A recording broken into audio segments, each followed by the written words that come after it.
Agora foi. Bom dia, gente. Hare Krishna. Tomara que vocês estejam bem.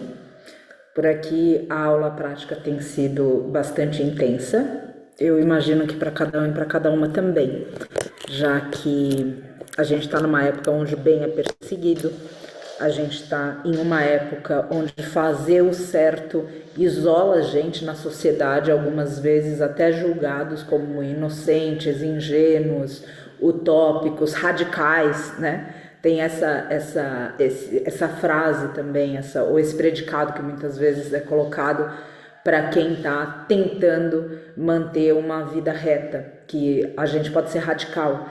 E é interessante porque quando a gente fala de lutas que em teoria já foram ganhas, né? Ou seja, em teoria porque a gente tem o racismo estruturado, a gente tem esse patriarcado estruturado, a gente tem a misoginia estruturada. Então tudo é muito cuidado quando a gente fala lutas vencidas, né? Porque a estruturação delas ainda está no inconsciente coletivo.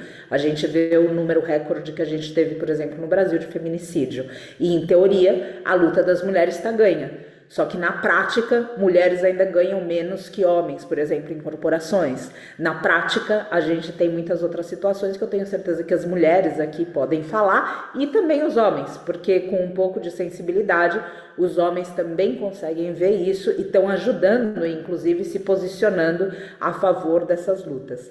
Mas enfim, quando a gente fala dessas lutas vencidas, a gente toma um pouco de cuidado para dizer por causa disso, por causa dessa estruturação que existe na gente, mas a gente ainda assim pode olhar e falar, aqui, tudo isso daqui já foi ganho. E mesmo assim, quando a gente fala radical, se a gente colocar nessas lutas ganhas esse mesmo predicado, ou seja, se uma pessoa que chama a gente de radical, a gente perguntar para ela, falar, bom, então você é radical porque você é contra a exploração infantil, por exemplo. Ou seja, não, então a pessoa vai dizer assim, não, eu sou às vezes, mas tem situações que tudo bem. Não, ela é radical também, ela fala, não, basta, eu não quero nada disso. Então é interessante como a gente usa o que convém, né? Como a nossa inteligência não é sabedoria. E isso é parte do tópico de hoje. A gente muitas vezes na sociedade de hoje predica alguém inteligente. E a inteligência, sim, é uma grande ferramenta. Só que se ela não tem sabedoria, ela não vale muita coisa. Porque a gente pode ter escolhas muito inteligentes, sem o coração, que podem levar a gente para lugares que a gente não quer. Como, por exemplo, a gente pode ser muito inteligente para criar um sistema de exploração, por exemplo, quando a gente olha a pecuária, o que a pessoa teve que observar para falar, bom, então essa mãe, esse filho, vou colocar o filho depois para a mãe continuar produzindo leite. A gente vê uma inteligência nisso. Eu vejo aqui a inteligência dos caboclos, a inteligência que o caboclo tem para perceber como que o mestre animal pensa, age, se comporta. É uma inteligência e uma sensibilidade. Só que é uma sensibilidade sem compaixão e é uma inteligência sem sabedoria. Então a gente tem que tomar cuidado porque a nossa sociedade não preza por esses outros atributos que são mais sutis e sublimes, que estão no desenvolvimento do ser humano. A gente precisa aprimorar a inteligência. E aprimorar a inteligência coloca ela com a consciência. Porque, ou seja, a gente com inteligência, mas sem consciência do que a gente está fazendo. Então, por exemplo, eu crio de novo um sistema de exploração. Tem inteligência naquilo, mas não tem uma consciência de virtude. E não tem nada de conexão com o coração. Porque a partir da hora que eu estou explorando outros seres para benefício próprio, para gratificação pessoal, a própria veterinária. Hoje, a gente conseguir um veterinário que de fato esteja interessado em salvar um ser é uma raridade. Porque os veterinários são formados para fora do pequeno porte para explorar os seres. Então eles sabem como, vocês têm ideia? A Flávia outro dia trouxe isso para mim, eu fiquei estarrecida. A gente teve uma situação aqui que a gente precisou dar uma comida especial, porque tem algumas mais idosas que têm dificuldade, das mestras búfalas que têm dificuldade de engordar. E aí o João, veterinário aqui, um dos veterinários aqui, comentou, falou, olha, tem isso e isso que pode ser. E aí a Flávia foi até lá, eu não lembro direitinho o contexto, mas falou, olha, a gente precisa, tem outras rações de engorda. E daí o sujeito na agropecuária falou, olha, tem essa daqui, só que essa daqui depois que você dá, ele já tem que ir para corte, porque vai acabar com o estômago dele. Vocês têm ideia que isso é aprovado, ou seja, é um sistema de exploração pautado na morte, indicado e estudado por veterinários que são quase cientistas dentro desse comportamento todo de como é o corpo humano, e isso voltado para exploração e morte. E ontem eu escutava uma aula da Jetsuma que ela comentava assim, na verdade foi uma pergunta para ela, se toda a questão que está acontecendo na saúde humana, se é um karma coletivo. E ela respondeu, como não pode ser não um karma coletivo, mas uma consequência direta das ações, quando que em nome da saúde, ou seja, a indústria farmacêutica explora os mestres animais para testar os remédios. Então você vai tomar um remédio da exploração do mestre animal que fez ele sofrer e daí a gente vai achar que aquilo vai curar a gente. Não, o que vai curar a gente é a natureza. Então é interessante ver todas essas pautas juntas para a gente outra vez perceber a inteligência sozinha não vai para nenhum lugar espiritual. A sensibilidade sozinha também não. E a gente aprender a desenvolver mais a inteligência a ponto de ter consciência, a ponto de ter o tal do discernimento, que é um outro aspecto da mente que a gente já deu uma olhada em um certo momento da Gita. A hora que a gente vê o nosso coração e vê bondade no coração, mas que a gente precisa também ter limites dentro dessa bondade, ou seja, como aplicar a bondade. Porque se a gente for indiscriminada na bondade, a gente pode, direta, né? Ou seja, desenvolvendo essa bondade, a gente tem a compaixão de não fazer pelo outro. Como a gente sempre diz, que é um lugar que a gente pode cair muito bem, especialmente quem tem um coração desenvolvido. Ou seja, esse coração desenvolvido no sentido de aberto. Então você vai lá e faz da bondade, daqui a pouco você está fazendo pelo outro e o outro está encostado em você. Não é assim? Alguém vê isso estrangeiro? Ou tem alguma amiga próxima que conhece? Então, a Rosa está falando que tem uma amiga íntima aqui já. Íntima. Então é isso, a gente geralmente com a bondade vai, então como desenvolver essa história? E aí tem esse bate que se abre. Só que importa em qual porta você bateu. Aí tem a questão do ouro espiritual. Vocês lembram quando a gente estava com a mãe da gente, por exemplo? E daí a gente falava assim, mãe, compra tal coisa. E a mãe falava na volta, porque ela não tinha dinheiro. E daí na volta a gente esquecia. Ou porque aquilo de repente era o 8º doce que a gente estava pedindo no dia. Ou o 8º brinquedo, ou qualquer coisa. Ela falava, na volta a gente compra. Só que eventualmente essa mãe é a mãe espiritual. E o que a gente tem é um ouro espiritual que permite a gente bater naquela porta, ou seja, comprar aquele doce ou aquele brinquedo. Só que quando a gente desperta um pouquinho mais, a gente vê que a gente gastou dinheiro à toa, que não precisava ter comprado aquilo. Então, o que eu quero dizer para vocês é que sim, as portas se abrem. Agora, eu venho aqui hoje, e isso daqui está irradiado por um orientador, então não é uma palavra minha, mas é uma palavra que eu compartilho em função de lições que eu mesma tenho aprendido, do discernimento para bater na porta. Houve um tempo aqui no Vale da Rainha, e um tempo recente, inclusive o ano passado, que eu fiz uma peregrinação e fui até uma caverna para pedir para um senhor para tirar a gente do lugar onde a gente estava. E ele de fato tirou. Só que eu não pedi, me leva ao lugar da gente. Eu falei, me tira de onde a gente está. Me tira porque a gente está em risco. Me tira porque a gente não pode mais esperar. Me tira agora. Nos tira.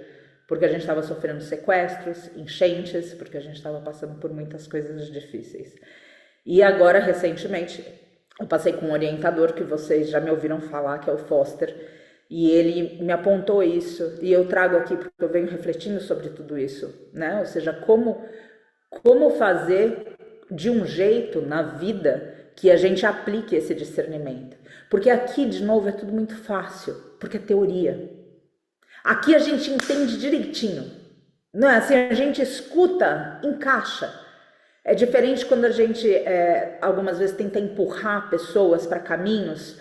Quando a gente vem voluntariamente para um caminho, a gente já está disposta a escutar e a decantar o que a gente escuta do ensinamento. ou seja, da Gita, de Krishna, da Jetsuma, de Buda, de Jesus, de João Batista, como ontem a Juliana trouxe, ou seja, a gente está disposto, a gente está disposta. É como você tem alguma coisa para me falar, eu estou aqui disposto a ouvir. É alguma coisa que tem sabedoria, que você julga que tem sabedoria, que você está trazendo, a gente está disposto a ouvir. E quando a gente escuta aqui, está claro. Tá claro porque a gente tem uma distância enorme do que está acontecendo. Tá claro porque não tá no meio, a gente não está sendo alvejado aqui. A gente está numa posição de disposição. Só que abre essa porta na aula prática e as coisas se misturam inteiras. Então, que a gente tenha um entendimento aqui é maravilhoso e a gente sabe disso. Mas a gente precisa desse entendimento prático. A gente precisa colocar isso na vida. E aí tem algo muito bonito disso tudo. Quando a gente vê através do mundo e não o mundo em si, a gente aprende a agradecer. Porque o que está acontecendo não é algo contra nós, é algo a favor de nós. Então, por mais que a gente olhe tudo o que está acontecendo, a gente diga assim, nossa, olha só, eu estou passando por isso, eu estou passando por aquilo, Então, no meio de tudo isso, dessa porta que de repente se abriu sem o discernimento, porque a gente não pediu corretamente, então a gente, por exemplo, diz assim, eu quero ter paciência, só que a gente não elabora muito bem o pedido. E aí, o divino vem na generosidade dele, põe um monte de gente insuportável para a gente lidar. E daí a gente vai se queixar e ele diz, você não queria aprender paciência, minha filha, meu filho? Tá aqui, ó, um monte de gente para você testar o seu aprendizado. Então, quando a gente pede, a gente precisa ter esse discernimento, esse mesmo que a gente falou no começo, de não estar pautado e pautada só na inteligência. E aí, quando as coisas acontecem no mundo, transforma elas em algo espiritual. Porque se elas se fecharem só no mundano, ou seja, se o que a gente vê é só o que a gente encontra com os olhos e com os sentidos, a vida é muito rasa. A gente nem encontra sentido na vida, porque a gente fica, por que isso ou por que aquilo? E a questão toda não é o porquê daquilo, mas é como a gente aprende com aquilo e como a gente serve através da nossa reação e como que a gente mantém o Dharma, como que a gente mantém a retidão, como que a gente se observa na humildade de perceber o que é teoria e o que é prática. Como é que a gente não repete? Quantos de nós e quantas de nós, e atira a primeira pedra quem nunca, olha para trás no passado e vê que a gente já fez 518 vezes a mesma coisa. E a gente olha e diz assim, poxa vida, como assim? Então, eventualmente a pessoa fala, não, eu não vou mais fazer isso, porque eu não vou mais ser uma pessoa boa. Eu já escutei isso de algumas pessoas. Porque ser bom nesse mundo é ser trouxa, é ser idiota e eu não quero isso. A questão não é a gente ser bom, bom a gente tem que ser, boa a gente tem que ser. O problema é que a gente tem que conseguir ser boa com sabedoria. A gente não pode dizer assim, a solução é fechar o nosso coração. Gente, se a gente fechar o nosso coração, como o mundo está hoje, a gente explode o mundo. Não vai ter outra forma. A gente vai simplesmente explodir o mundo. Então, é necessário que a gente mantenha o nosso coração aberto. Só que é necessário também que nessa abertura do coração a gente tenha o desenvolvimento para trabalhar com sabedoria. E sem sabedoria, todo esse coração aberto vai acabar machucando a gente. Mas aí é o lugar onde, de novo, qual é o aprendizado disso? O outro tem a responsabilidade dele. O outro sempre tem a responsabilidade dele. O que eu estou falando aqui é o que independe do outro. Porque se a gente esperar que o outro reconheça o que ele fez para nós, para que a gente siga na vida, todo mundo aqui já deve ter experiência disso também, a gente não vai para nenhum lugar. Quantas pessoas fizeram alguma coisa para vocês e não reconheceram isso ainda? Vocês podem contar pelo menos uma meia dúzia ao longo da vida? Quantas coisas que a gente não fez para o outro e que a gente demorou para reconhecer e coisas que a gente ainda tem a impressão, mas não realizou. Imagina se o outro estivesse esperando a gente para andar com a vida. Então, o que eu estou dizendo aqui é que a porta, a gente bateu na porta, de repente a gente bateu sem discernimento, eu estou irradiando de novo uma orientação que eu acabei de receber agora 2 finais de semana, de pedir com sabedoria. A partir da hora que chega e de repente não é da forma como a gente esperava que fosse, aprende e se cura. E o que quer que tenha sido feito para você, para mim, para nós, perdoa e segue. Porque o teu perdão não vai tirar do outro a responsabilidade dele. O teu perdão só vai fazer você andar. Ou alguém aqui acha que vai ter, ou seja, quando a gente fica esperando o outro falar, não, mas a minha mãe fez isso comigo quando eu tinha, 7 anos de idade, ela tem que reconhecer. Meu bem, sua mãe vai reconhecer no tempo dela. E se você ficar esperando, pode ser que você espere até a próxima encarnação. Então, ou seja, deixa, se você acredita em encarnação.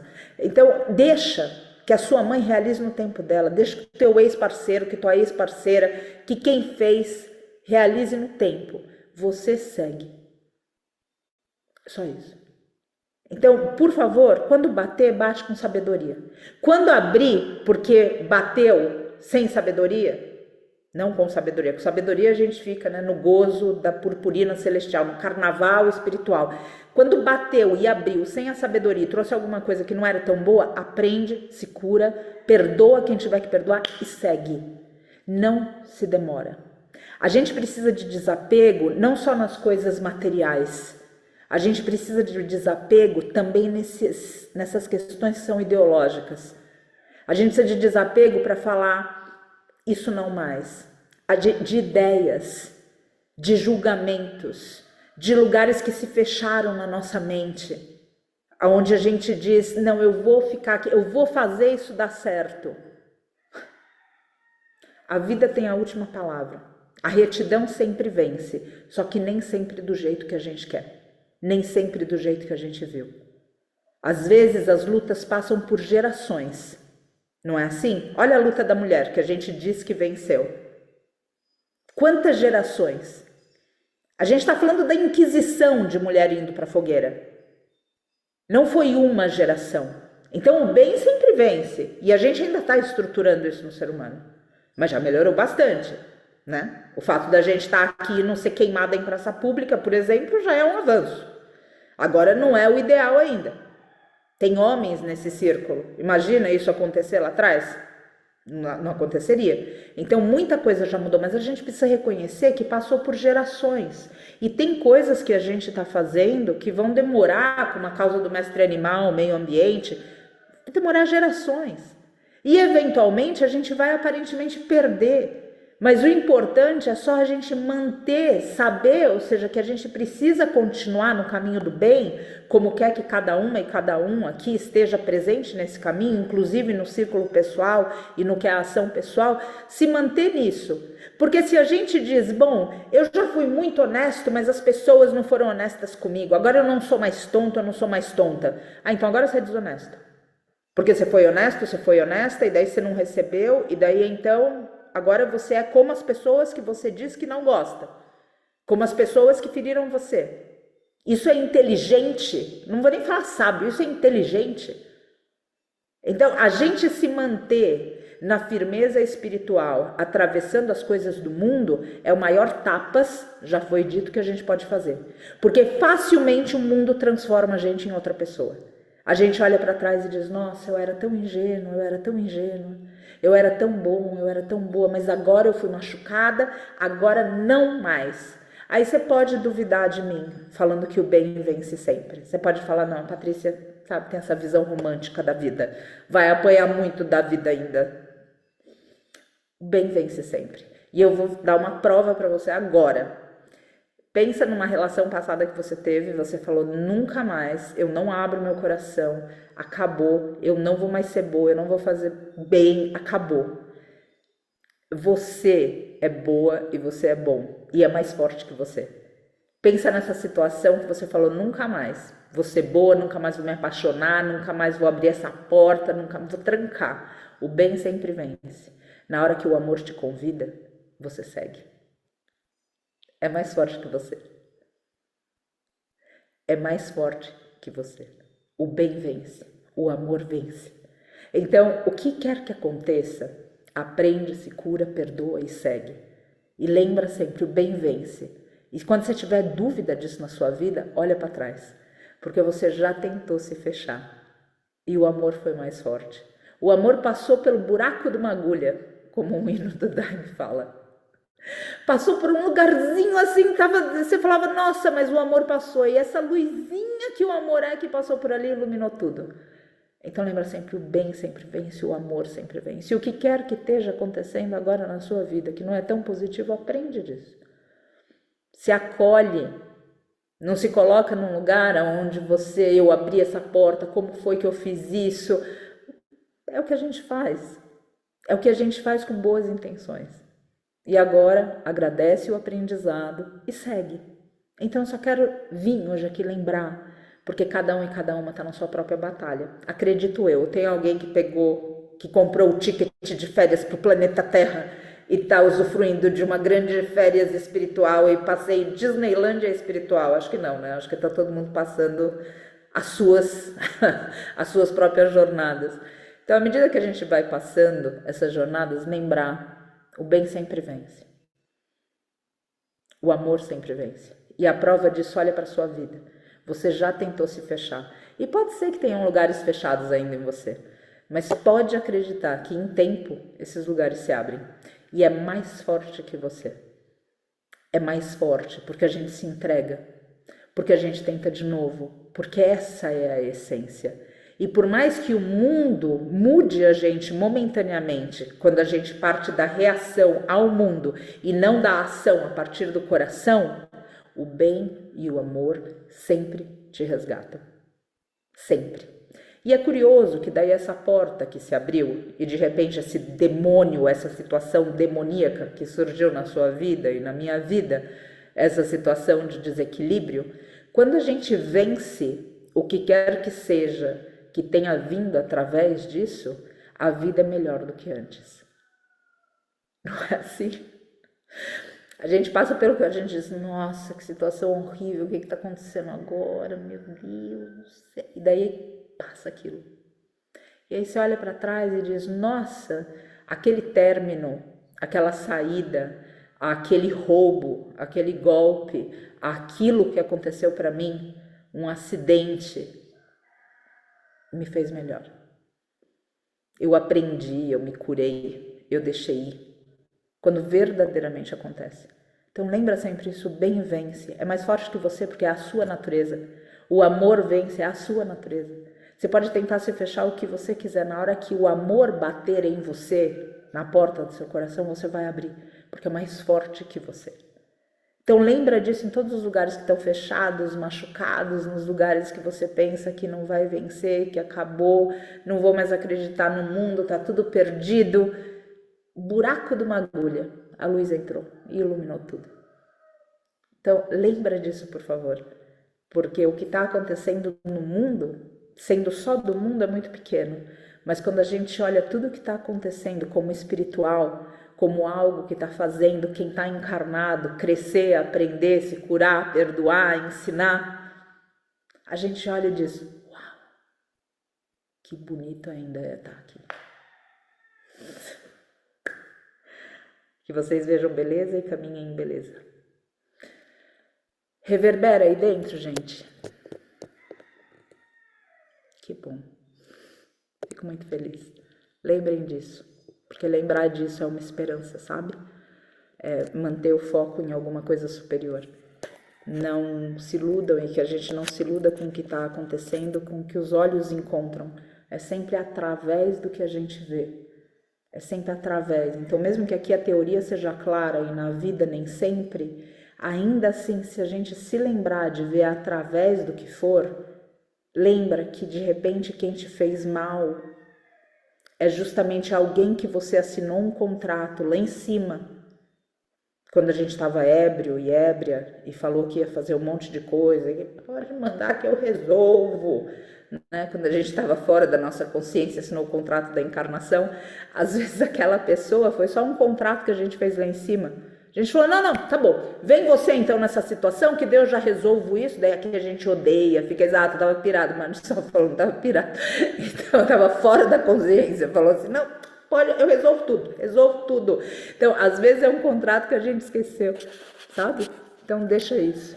Maera comentando, está reverberando e eu precisava dessas palavras vir através do amor. Sinto que estou exatamente nesse lugar, do coração fechado e apegado a isso, a esse lugar. Exato, desapega, desapega. E, gente, a gente fala desapegar e a gente pensa no desapego das coisas boas. Eu só quero... O desapego vem na terça-feira dobradinha, né? Eu tô olhando a hora. Tô aqui numa firmeza. Porque terça-feira eu fui além de todos os limites, né? Enfim, bati todos os recordes. O desapego também é do ruim. Também pensem nisso, por favor. A gente tem, às vezes, muito apego ao que é ruim. Porque a gente atribuiu um valor àquilo que é ruim. Por exemplo, quando a gente ama muito o nosso pai e a nossa mãe, um amor que é infantil, não um amor do espírito, ou seja, eu amo o espírito do meu pai, eu amo o espírito da minha mãe, no papel de meu pai, no papel de minha mãe. E aquele papel fez algo ruim para mim. Como eu amo de uma forma infantil o papel e não o espírito, eu relevo tudo o que eles fazem. E quando é a hora de eu fazer alguma coisa diferente do que eles pensam, eu não tenho força, porque eu tenho a impressão que daí, fazendo algo contra eles, eu iria contra o amor que eu sinto por eles. E eu me apego a esse sofrimento, ao sofrimento de não ser eu mesma, por exemplo, porque eles não aprovam que eu seja eu mesma, ou o meu parceiro ou a minha parceira. Então, em nome de um amor infantil ao papel e não ao espírito, que é incondicional, eu simplesmente me apego ao que é ruim para não ir contra. Então, vejam que o apego ao que é ruim não é necessariamente, como a gente já falou, ao cigarro, mas é ao efeito do cigarro.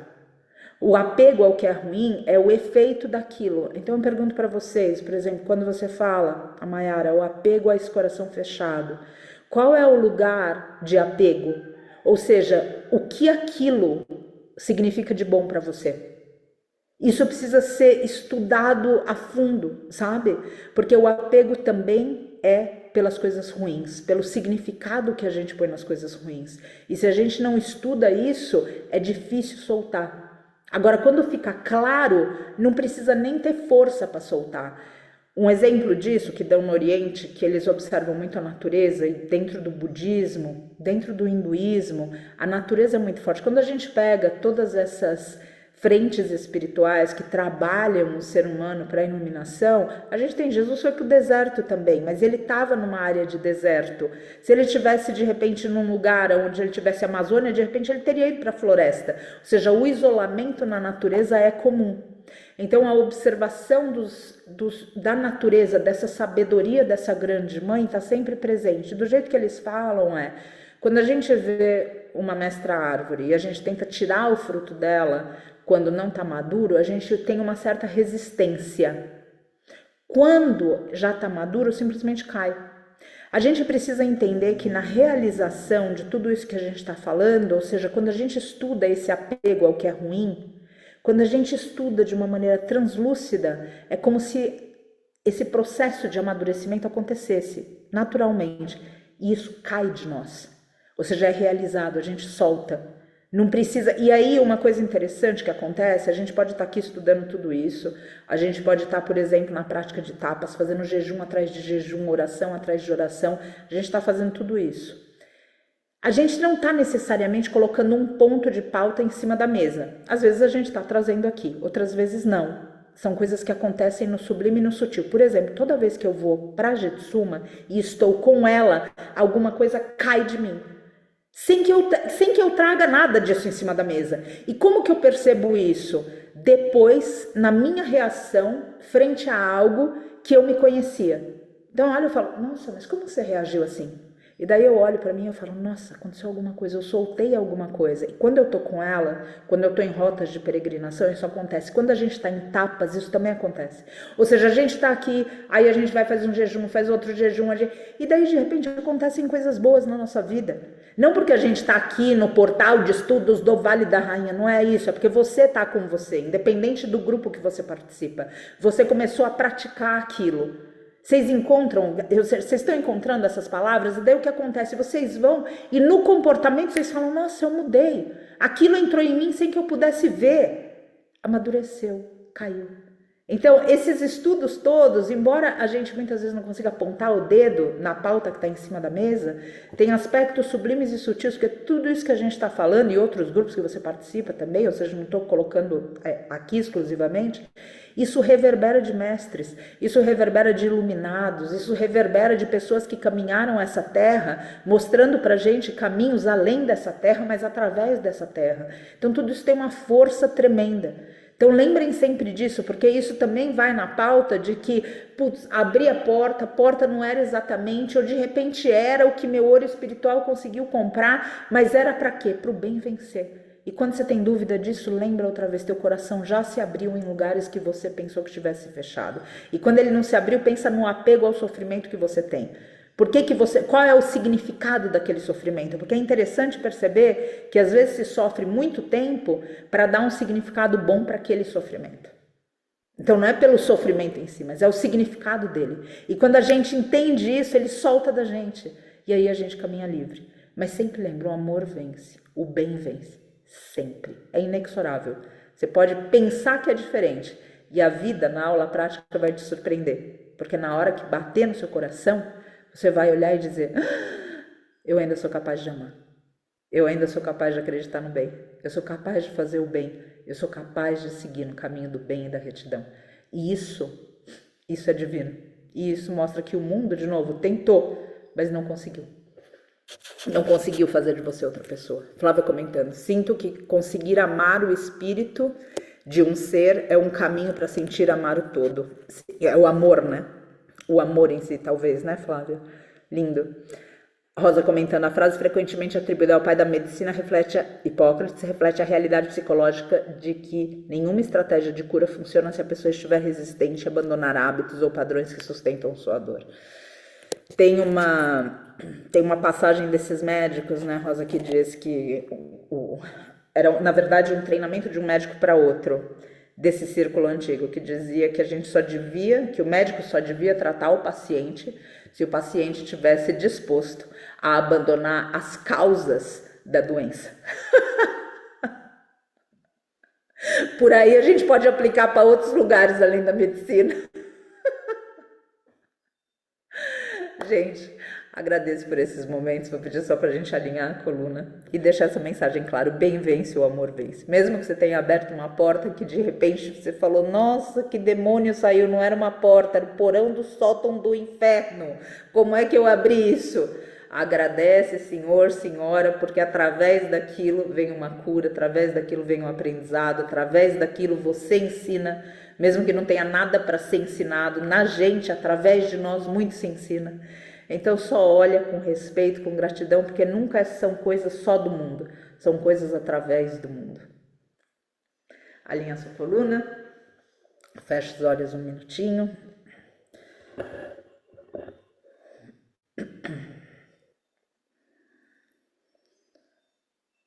Respira fundo.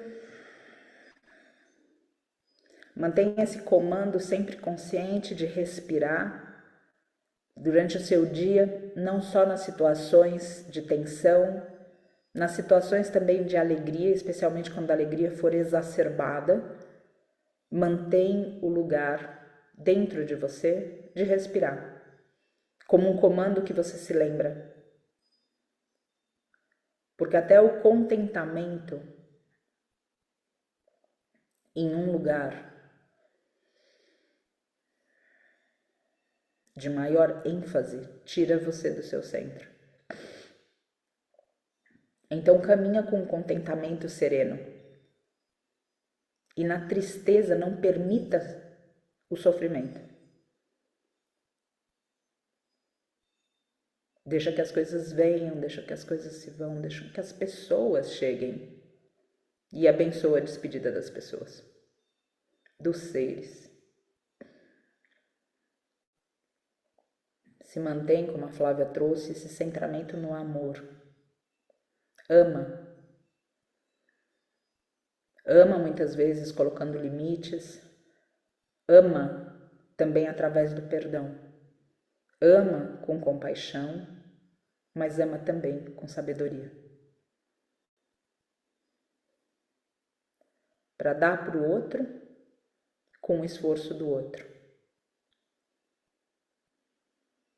E não fazer pelo outro sem o esforço dele. Agradece o ensinamento para que você possa ver quando você pede para que o outro faça por você. Esse outro, às vezes, sendo a espiritualidade. E assim, abençoa. Abençoa quem quer que seja. E se abençoa a si próprio e a si própria também. Porque o perdão para o outro é difícil. O perdão para si é ainda mais difícil. E quando é difícil se perdoar, pesquisa em você, no seu coração, onde foi que você tinha que ser. Quem te ensinou? Quem te cobrou que você tinha que ser perfeita para receber amor? Que você não podia errar? Que você tinha que ser melhor que os outros, que as outras? Não numa competição externa, mas em um lugar de comparação.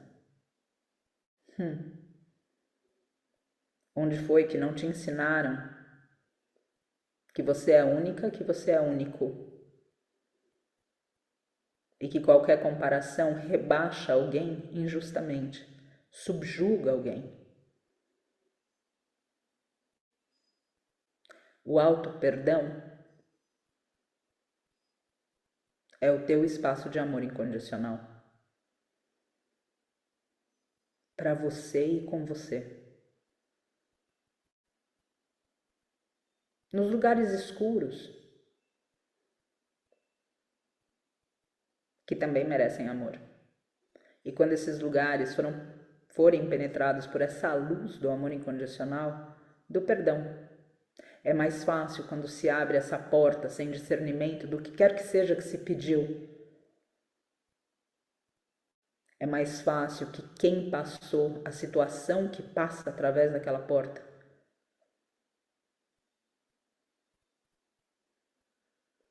que aquela situação, que aquela pessoa, que aquela circunstância sejam também abençoados e abençoadas.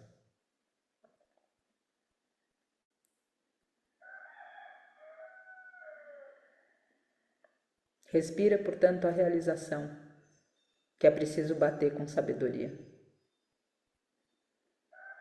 Que é preciso abrir o seu coração aliado à sabedoria.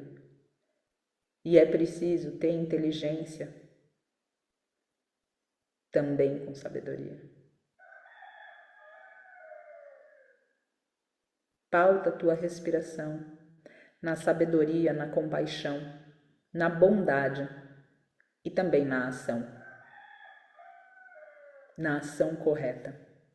Através do que quer que seja que chegue pela porta que se abre na sua vida agora. Nesses novos caminhos, dessas infinitas mortes que fazem parte do dia a dia de qualquer ser encarnado, nesse dia que agora se inicia, nesse novo amanhecer que é também uma nova encarnação representada pela noite de sono, que equivale à morte, que relembra que morreremos, que a vida é frágil no corpo físico debaixo desse sol.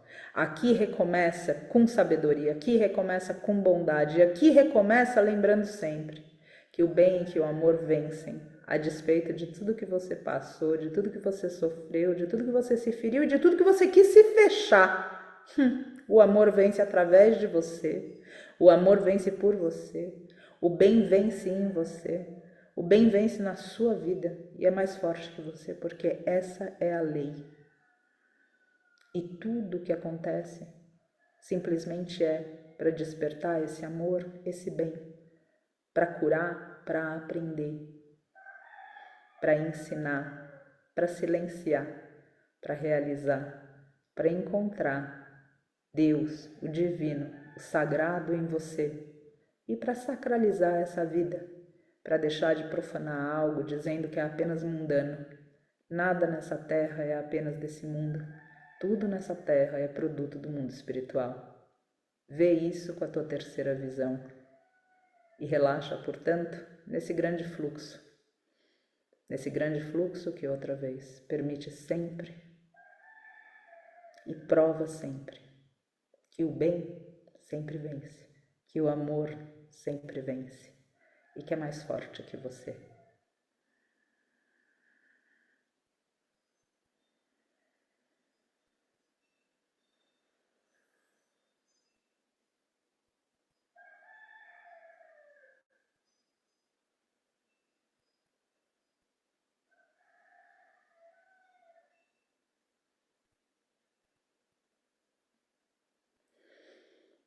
Namastê. Abrindo os olhos. Agradecida. Juliana tá aqui. Juliana, já te agradeci. Não sei se você estava por aí no comecinho, mas muito obrigada por tocar. Agradeci também ali escrito. Muito obrigada. Obrigada a cada uma que está aqui e que está se estudando, né? Para que a gente na aula prática possa ter um pouco mais de tranquilidade para enfrentar o que quer que aconteça. E como a Marisol diz, termina aqui com um sorrisinho que diz para nós todas: agora nos viremos para colocar isso em prática, basicamente. Agradecida. Tempo para se espreguiçar e Gita. Muito obrigada. Krishna.